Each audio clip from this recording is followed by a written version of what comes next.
I've been very alarmed about what's going on in our school. You are now training our children to be social justice warriors and to loathe our country and our history.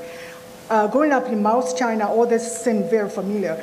The communist regime used the same critical theory to divide people. The only difference is they use class instead of race. During the Cultural Revolution, I witnessed students and teachers turn against each other. We changed school names to be politically correct. We were taught to denounce our heritage. The Red Guards destroy anything that is not communist, old statues, books, and anything else. We are also encouraged to report on each other, just like the Student Equity Ambassador Program and the bias reporting system. This is indeed the American version of the Chinese Cultural Revolution. The critical race theory has its roots in cultural Marxism. It should have no place in our schools. Joining us now for reaction, Fox News contributor Jason Chaffetz, along with the mother you just saw in that video, Shi Van Fleet, is with us. You were 6 years old when the Cultural Revolution began in China, and you have spoken eloquently about what it was like in school, and posters hung in hallways, and teachers and students would attack each other for being ideologically impure. Can you explain what you experienced and the similarities you see?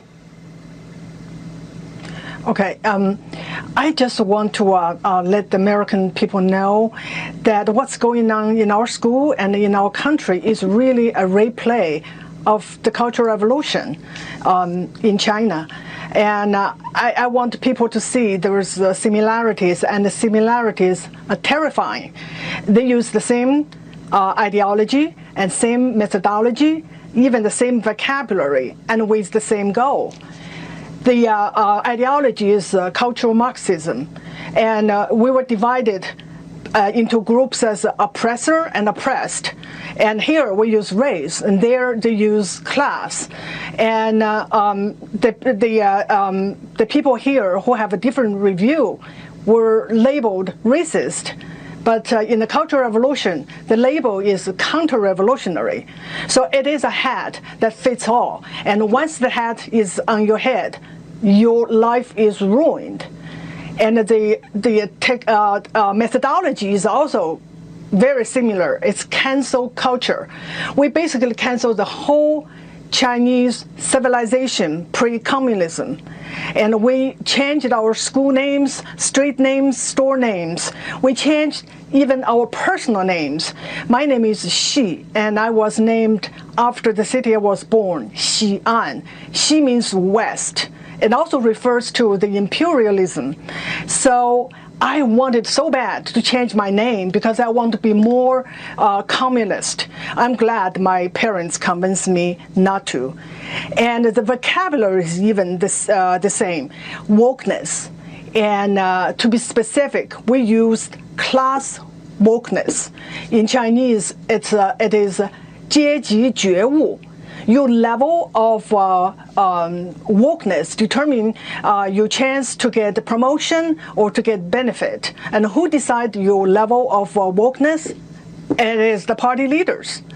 Yeah, and you speak from real experience. I mean, you were 6 years old, but you lived 20 years under this oppression, and it sounds like out of the lessons you learned under Mao and the revolution, you see this groupthink now appearing in America, and you're trying to warn Americans that you don't want to go down this road.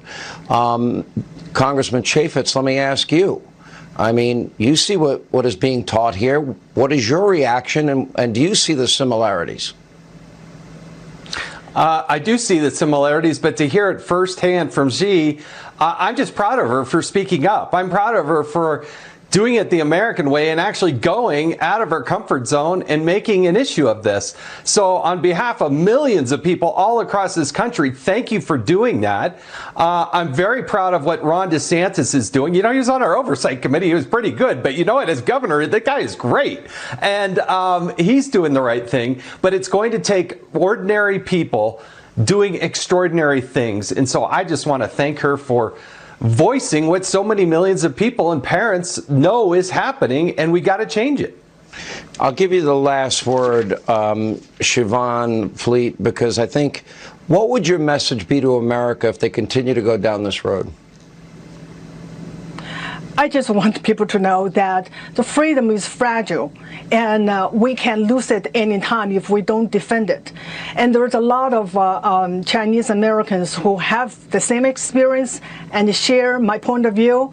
And I know that more and more people will step up and share their stories and tell the American people critical race theory is not anti-racism. It itself is racist. It's divisive, it's destructive, and it is dangerous.